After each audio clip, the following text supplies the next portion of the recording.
Polícia Federal acusa Valdemar Costa Neto e Eduardo Cunha de fraude em emendas parlamentares.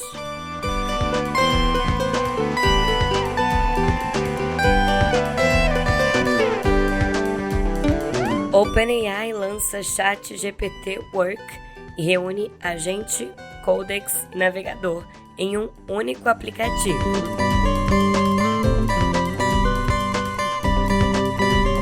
E a Argentina bate a Suíça e enfrenta a Inglaterra nas semifinais da Copa do Mundo. Olá para você, tudo bem por aí? Bom dia, boa tarde ou boa noite. Hoje é segunda-feira, coragem que está começando a semana e é dia 13 de julho de 2026. Eu sou Yasmin Stun, um pouco mais rouca do que o normal, mas já com meu café quentinho sem açúcar, pronta para te contar tudo que você precisa saber para ficar mais bem informado. Agora, no pé do ouvido. Simbora!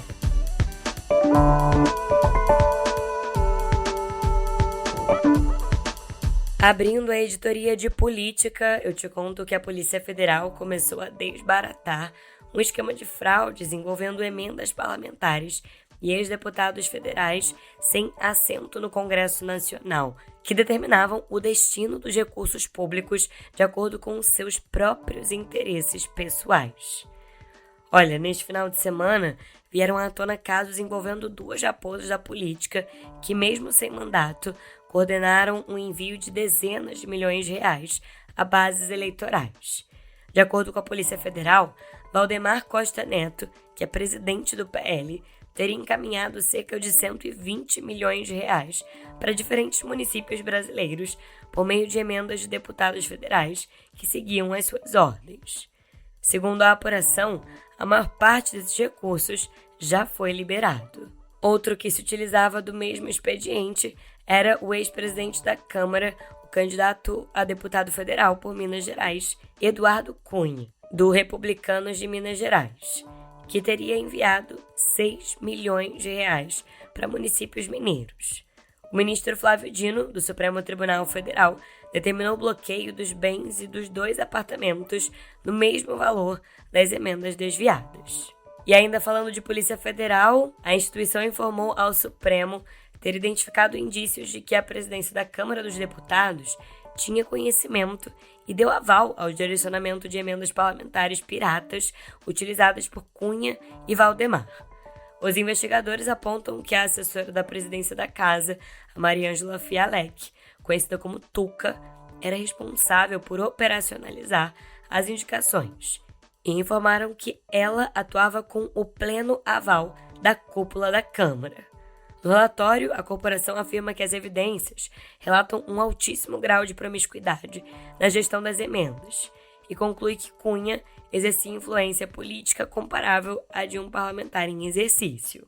Bom, no caso de Valdemar, diálogos encontrados no celular de Tuca na Operação Transparência, deflagrada em dezembro de 2025, apontam como ele distribuía os recursos. Até mesmo o advogado com cargo especial na liderança do PL, o Amarante Pinto, questionou a decisão, dizendo que marcou com Valdemar às 10h30 da manhã, mas achou que ele fosse cobrar, fechando o valor normal do Press Valdemar. A defesa de Valdemar diz ainda que é natural e legítimo que um presidente partidário dialogue com parlamentares, defenda prioridades programáticas e articule interesses nacionais e regionais, além de influenciar politicamente a sua bancada.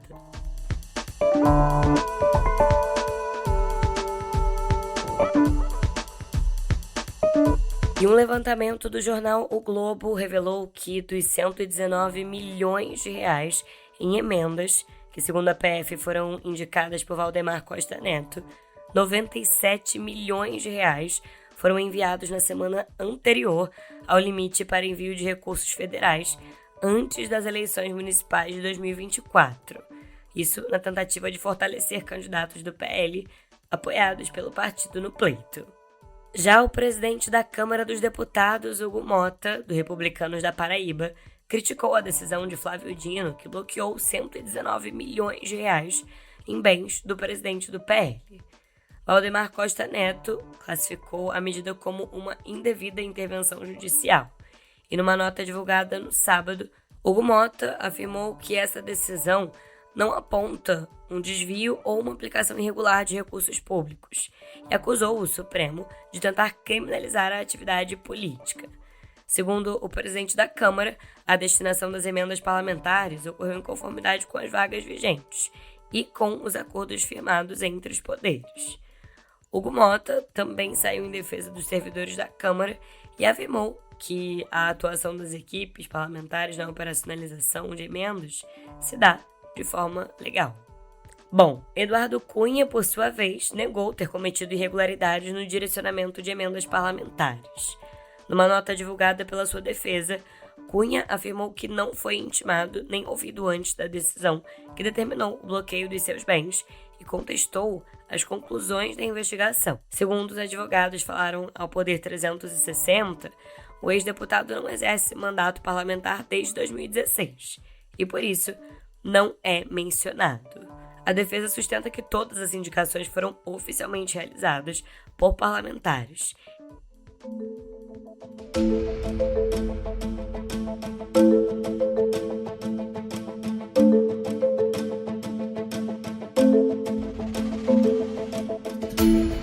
Mudando de assunto, eu te conto que Flávio Bolsonaro, do PL do Rio de Janeiro, que é senador e pré-candidato à presidência da República, tá ainda chamuscado pela crise familiar com a Michelle Bolsonaro. Mas, bom, o que interessa aqui é que o Flávio divulgou uma carta escrita por Jair Bolsonaro, na qual o ex-presidente o define como o seu porta-voz e o nome escolhido para representá-lo politicamente. No texto, Jair afirma que Flávio é a melhor opção para liderar o projeto político do grupo e defende que os seus apoiadores deixem de lado divergências para se unir em torno da disputa presidencial de 2026. Essa carta ela foi lida pelo Flávio durante uma transmissão nas redes sociais após o encontro com o ex-presidente. E, sem citar a Michelle, o senador também afirmou que há setores trabalhando para enfraquecer a sua candidatura.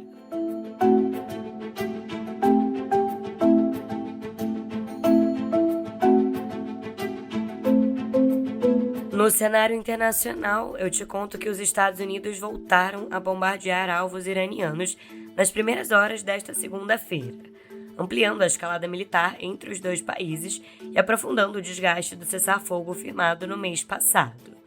Segundo o Comando Central dos Estados Unidos, os ataques tinham como objetivo reduzir a capacidade do Irã de atingir embarcações comerciais no Estreito de Hormuz. De acordo com os militares norte-americanos, essa foi a segunda ofensiva em poucas horas. Aliás, pouco depois do início da operação, o CENTCOM informou que forças iranianas voltaram a disparar contra navios mercantes na região. Os Estados Unidos afirmam ter interceptado um míssil e um drone lançados em direção ao tráfego comercial.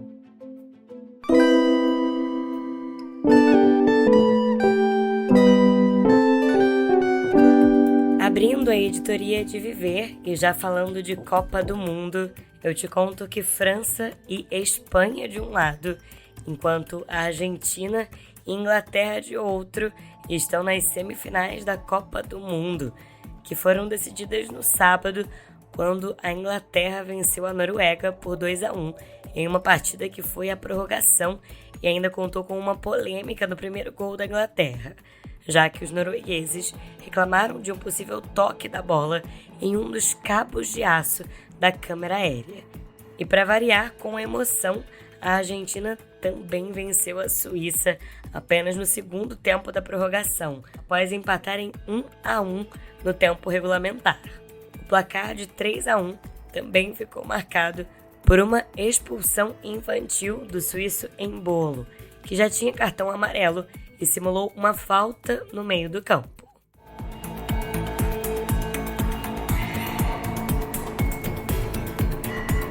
E uma nota triste para além dos gramados é a seguinte: o meio-campista Jayden Adams, que defendeu a África do Sul na Copa do Mundo de 2026, morreu aos 25 anos. A causa da morte ainda não foi divulgada. E a Amazônia registrou no primeiro semestre de 2026 a menor área com alertas de desmatamento em uma década. Isso segundo o DT, que é o Sistema de Monitoramento do INPE. Entre janeiro e junho, foram identificados mais de 1.200 km² com sinais de perda de vegetação, o que é o menor patamar desde o início da série histórica do sistema em 2026, e uma queda de 38% em relação ao mesmo período do ano passado. O Cerrado, além da Amazônia, também registrou redução, só que menor, de apenas 6%, e segue concentrando a área sob alerta 2,4 vezes maior do que a Amazônia.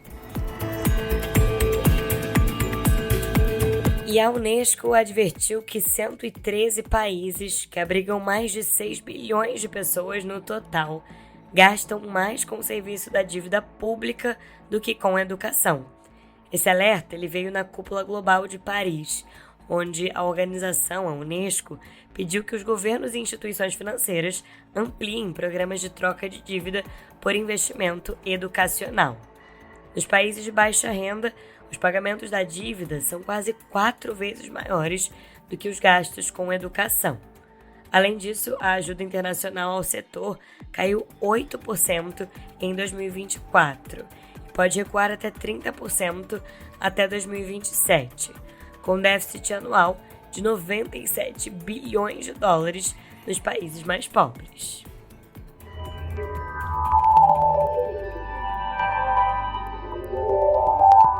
Chegando à editoria de Cotidiano Digital, eu te conto que a OpenAI lançou o ChatGPT Work, que é um agente de produtividade que reúne o próprio ChatGPT, o Codex e um navegador integrado em um único aplicativo. O produto permite agendar tarefas pelo celular para execução remota, conectar outros aplicativos via diretório de plugins e criar painéis e relatórios interativos por meio de um recurso chamado Sites. O Work é baseado na família de modelos GPT 5.6 e chega como parte do aplicativo ChatGPT redesenhado. Usuários gratuitos podem acessar o agente pelo aplicativo desktop para Mac e Windows, enquanto assinantes Plus e Pro têm acesso também no navegador.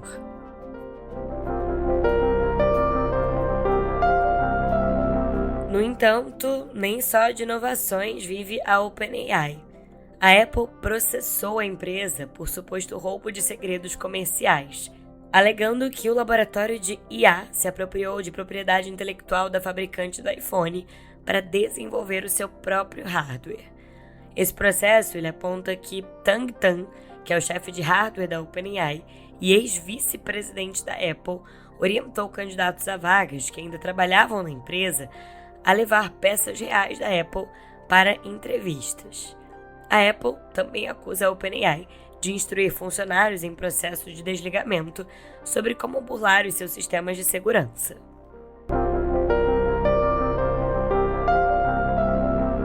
E você sabia que a Netflix estaria estudando lançar canais ao vivo que transmitem conteúdo 24 horas por dia? Isso segundo apurações do Wall Street Journal e da Variety. Isso colocaria a Netflix em concorrência direta com outros serviços de publicidade. A empresa também quer lançar pacotes de serviços com parceiros, como o Peacock, nos moldes do que fazem a Apple e a Amazon. Esses planos surgem em um momento em que a companhia enfrenta queda de engajamento entre temporadas e perda de participação na audiência total da TV americana.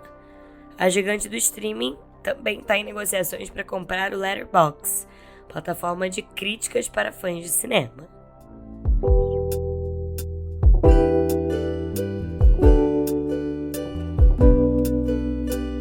Chegando à editoria de cultura, eu te conto que o ator Rui Rezende morreu neste domingo aos 88 anos. Conhecido principalmente pelo papel do professor Astromar Junqueira em Roque Santeiro, lá em 1985, Rezende teve uma carreira de décadas no teatro, na televisão e também no cinema, com passagens por A Grande Família, Você Decide e novelas dos anos 60 e 70, como o Beto Rockefeller. O seu último trabalho, o último trabalho de Rui Rezende, foi na série Bom Dia Verônica, em 2022. O ator morava no Retiro dos Artistas, no Rio de Janeiro, desde 2019 e estava internado desde o dia 2 de julho.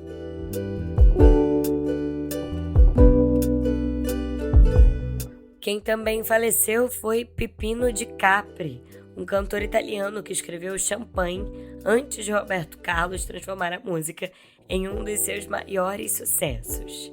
O artista morava em Capri e tinha 87 anos.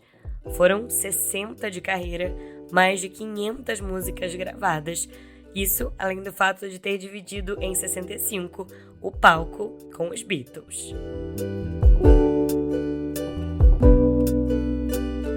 E o Festival de Teatro de São Paulo vai ter a sua primeira edição com 22 espetáculos entre os dias 1º e 27 de setembro, com peças que reúnem nomes como Débora Falabella, Reinaldo Giannichini e Vera Holtz. O evento acontece no BTG Pactual Hall, no Teatro YouTube e na Arena B3, com ingressos a partir de R$10.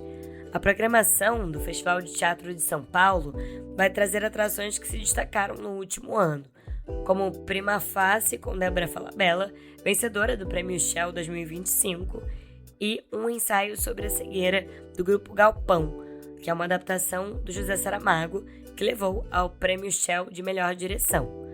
Os ingressos para o Festival de Teatro de São Paulo já estão à venda.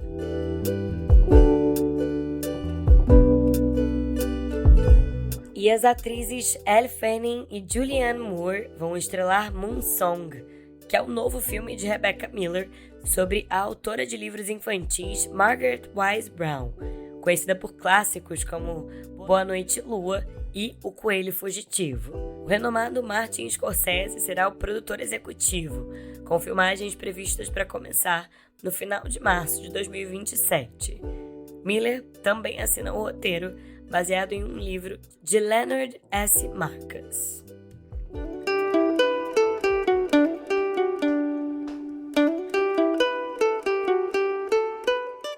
E vamos chegando ao final de mais um episódio. Queria agradecer e muito pela sua companhia e preciso agradecer também aos colegas aqui da redação do Meio que fazem esse podcast ser o seu melhor companheiro diário de notícias. Adriana Oliveira, Caio Melo e Ian Boechat. Além, é claro, da supervisão dos editores executivos Leonardo Pimentel e Maria Paula Lete e da editora-chefe Flávia Tavares. Eu assino a apresentação, redação e edição desse podcast e estou disponível lá no Instagram, no @yasminrestum, pra gente trocar ideia e para você enviar também a sua sugestão de música para encerrarmos juntos os episódios aqui no Pé do Ouvido. Eu demoro um pouquinho para responder, mas eu respondo. E em áudio, viu? Pra gente se despedir, como hoje eu falei dele, Pipino Di Capri, vamos escutar juntos então Champagne, direto de 1973. Champagne per brindare un incontro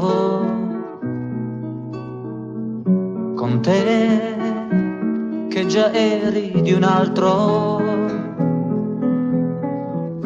Ricordi, c'era stato un invito. Stasera si va tutti a casa mia. Um excelente início de semana para você. Amanhã tem mais notícias no Pé do Ouvido. Até lá! E già ti girava la testa. Per me non contavano gli altri. Seguivo con lo sguardo solo te. Se vuoi ti accompagno, se vuoi la scusa più banale.